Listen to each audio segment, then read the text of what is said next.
The Taurus has never been as important as it is now. May 29th, 2026.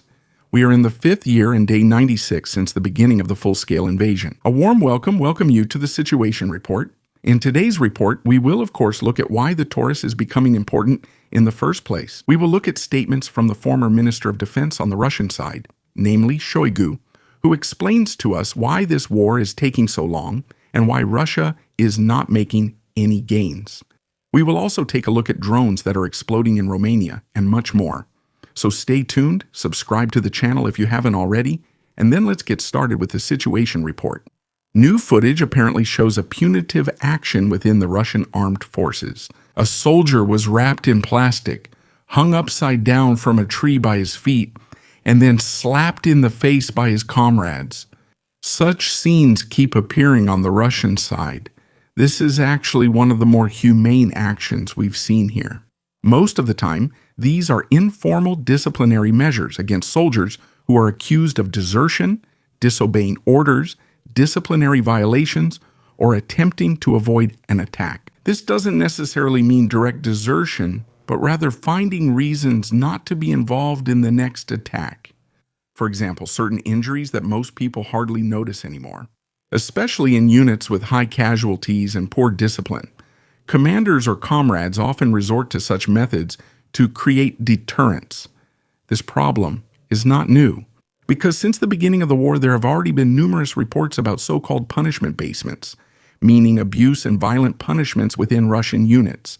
Whether the soldier in question actually wanted to desert or what exactly he is being accused of cannot be determined from the recording. But the images once again show the kind of tone some Russian units now use with each other. Instead of motivation or trust, they rely on fear, intimidation, and public humiliation. As always, you can watch the full video on my Telegram channel. I'm not allowed to show it to you here on YouTube. A video was published on Petro Andrushchenko's Telegram channel showing Russian soldiers on the road between Mariupol and Berdyansk. You know the road, it's this one here on the map, especially in this sector between the two important cities. The crew of a truck is trying to fend off incoming Ukrainian medium-range drones there. The first drone doesn't explode on impact, but just a few seconds later, the next one follows. And this is actually the interesting point.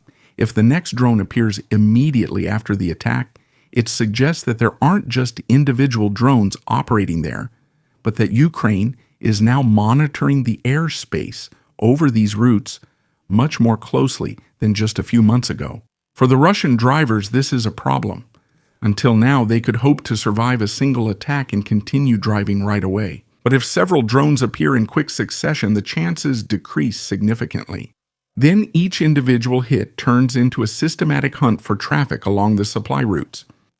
The route from Mariupol to Berdyansk was a key link in Russia's land corridor to Crimea. That's why it will be interesting to see whether such videos appear more frequently in the coming weeks, or if we've already reached the peak phase of the attacks. Because the second drone didn't just come several minutes later, but practically immediately. So that indicates a very high drone density compared to what could be seen some time ago. Ukraine's military intelligence has released new footage showing numerous attacks on Russian logistics vehicles. Among them is the well-known strike near Volchanske in the Zaporizhia region, where 2 tanker trucks were destroyed. The consequences went beyond the loss of the vehicles. The burning tankers partially blocked the so-called Novorossiya Road, one of the most important connections within the Russian land corridor in the south. The videos also show very well how the Ukrainian strategy continues to develop. This creates a problem for the Russians that cannot simply be solved by new vehicles. Every destroyed tanker truck not only means material loss, but also delays fuel deliveries, ties up security forces, and increases the pressure on the already heavily strained supply routes in the south of the country. Russian channels are now also sounding the alarm again about the situation on the land corridor to Crimea. There is now talk of a difficult situation there as well, since Ukrainian drones continue to attack vehicles and logistics targets along the main supply route. Fittingly, yet another tanker truck is burning near Simferopol. Where is that? That's in Crimea. Such images are now appearing noticeably often. A few months ago, the focus was mainly on refineries, depots, or individual military targets. Now the vehicles themselves are increasingly coming into the crosshairs. The term Hornet, the drone's name, now seems to be having the same effect on the Russian side as FPV drones used to have at the front. More and more drivers apparently have to expect that the danger doesn't start at the front, but hundreds of kilometers behind the main supply lines. By the way, the Ukrainians are not only using drones for attacks, but are also mining the road from the air. This also means accepting civilian casualties, although the road is mainly used by military and logistics vehicles due to its importance and the current danger, but not exclusively. The Taurus has become more important than ever before. If you could destroy the Kerch Bridge with a cruise missile, with one, I mean of course with several, since it's located here, then this connection here would be completely useless. What does that mean? All the supplies that are supposed to reach Crimea here and the Ukrainians have already been attacking them heavily for the past few months anyway. When we see air defense systems and ships here, prime targets in Crimea, I was able to report on them nearly every day. Then that's a big problem for the Russians, because if you can't supply this area anymore, the attacks will keep increasing and the supplies here will come to a halt, because everything that's left has to go exactly over this road here, which is currently under heavy fire from the Ukrainians. And that's mainly through drones, as we've been seeing for about a week and a half now. To be able to carry out an attack with Taurus, there's really only one thing that matters. And I'm not talking about the training of Ukrainian soldiers or anything like that. The only important thing is whether they actually have a Taurus. For that to happen, Merz would have needed to deliver already, but since the government changed, we can't verify it, because German deliveries haven't been published since. That means if the Taurus had already been delivered and Merz was, let's say, pretending not to know, then that would be fine, because in the end, an important piece of information isn't made public until the first strike happens. If the Russians already knew that the Taurus had been delivered, they could prepare for such an attack, keep reinforcing the bridge, and make such an attack much more difficult or even impossible. That's why it's important to keep them in the dark, and that also means keeping us uninformed. On the other hand, we're talking about our Chancellor Friedrich Merz and election promises. As we've seen in recent months, I don't want to get too political now, but election promises have very, very rarely been kept. He is the most unpopular politician in the country, and I can very well imagine, this is my personal opinion, that he also did not keep this election promise, namely to deliver the Taurus. I would be interested in your opinion on this, so feel free to write it in the comments. But as I said, it would be incredibly important right now. If you could now destroy the Kerch Bridge, for example, with cruise missiles, such as the Taurus, then the Russian side would be forced to use a road that has already been attacked very often recently. You probably still remember the quote from Donald Trump when he said that the Ukrainians didn't have the right cards. That was back then in the White House during a conversation with Zelensky. In response, the Ukrainians said in an interview a few days ago that they had to make their own cards and printed them themselves. By that they mean that now they have more or less rebuilt all the things they didn't get themselves, or are currently developing some replacement solutions in their own country, so now they're basically printing their own cards. I mean that purely as a metaphor. I can easily imagine, since we've already seen an explosion at the Kerchboka that was caused by an underwater drone or by divers placing an explosive device here, that the Ukrainians definitely have their own plan for this as well, so they don't have to rely on Taurus. But we'll probably see all of this in the near future, or maybe we won't. A drone crashed into a residential building in Galati, Romania, injuring several people. According to the source, the debris found suggests that it may have been a Russian Geron drone. If this is confirmed, it would be another incident where Russian long-range drones reach NATO territory, crash there, and cause damage. There have been several such incidents in Romania, Poland, and other countries. In the end, it makes little difference for the residents. A kamikaze drone that hits a residential building in a completely different country instead of its intended target remains a danger no matter where it crashes. What is particularly remarkable is how often such incidents are now being shown. While Russia launches hundreds of drones against Ukraine almost every night, the risk of navigation errors, technical failures, or stray projectiles landing in neighboring countries inevitably increases as well. Of course, it's also possible that they took a different route here due to electronic warfare. But personally, I don't think that's the case, since we've already seen similar incidents in the Baltic countries without the influence of electronic warfare. Still, Romania should simply extend their air defense over Ukrainian territory to be able to protect themselves from drones in advance.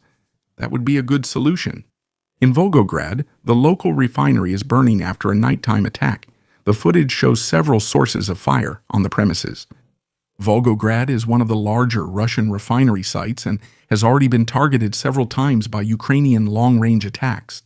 Further images will then show which parts of the facility are actually affected. I'm still waiting here. Satellite images usually take about a week.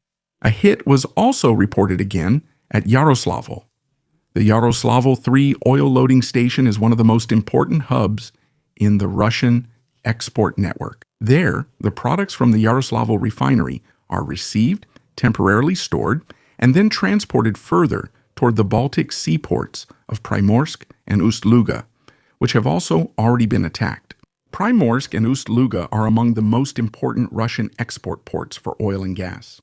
Whoever hits such transfer points is therefore not just attacking individual tanks or buildings, but potentially an entire supply chain between refinery, pipeline, railway, and the export port itself. By the way, former Russian Defense Minister Shoigu has now found an explanation for why Russia has still not been able to achieve any decisive breakthroughs after more than 4 years of war. According to his assessment, Russia is supposedly not fighting against Ukraine, but against 56 countries at the same time. Depending on how you interpret it, he's either right or not. Is Russia waging a hybrid war against other countries? Yes, definitely. Is Russia physically fighting against the Ukrainians? Yes, that's also true. Are there any armies other than Ukraine's fighting against Russian soldiers in Ukraine? No, there aren't. There are foreigners, yes, for example, volunteers, I know some of them from here, who are currently at the front or in Ukraine and are doing their work there. By the way, hello to them. They watch my videos daily. But there is no army that is in Ukraine and actively fighting there that does not come from Ukraine and was brought there by a government order or a deployment order. So yes, Russia is waging a hybrid war against 56 other countries, but in the end, it's only against the Ukrainian armed forces, who receive weapons technology and support from partner states. I think his statement is very conveniently phrased. If Russia were to win the war at some point in the distant future, according to his statement, they would have defeated half the world. If you lose the war or can't achieve your war goals, then it's because you were fighting against half the world. And of course, that's always pretty difficult for a single country.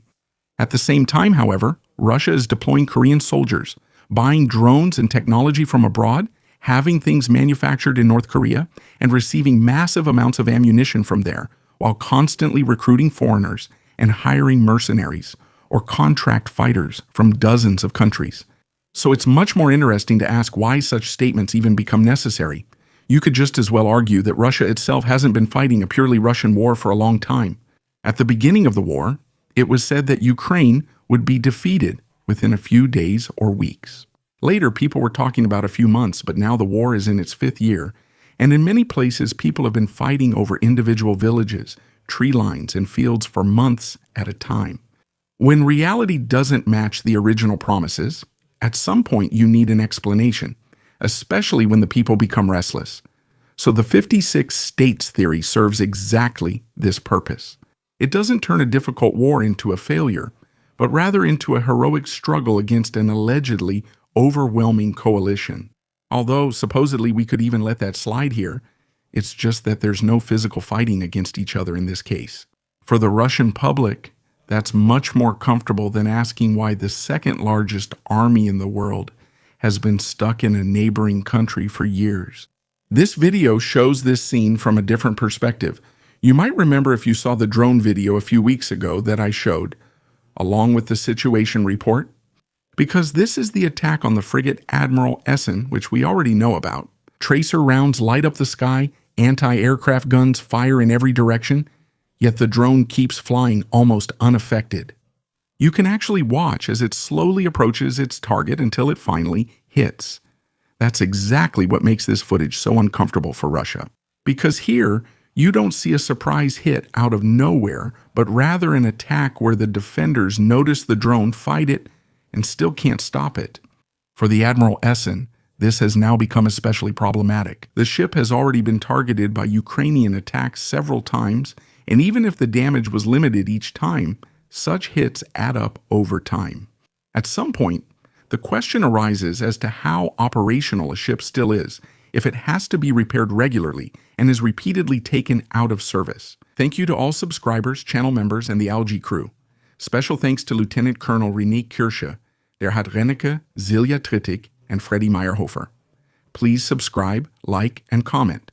See you in the next Situation Report.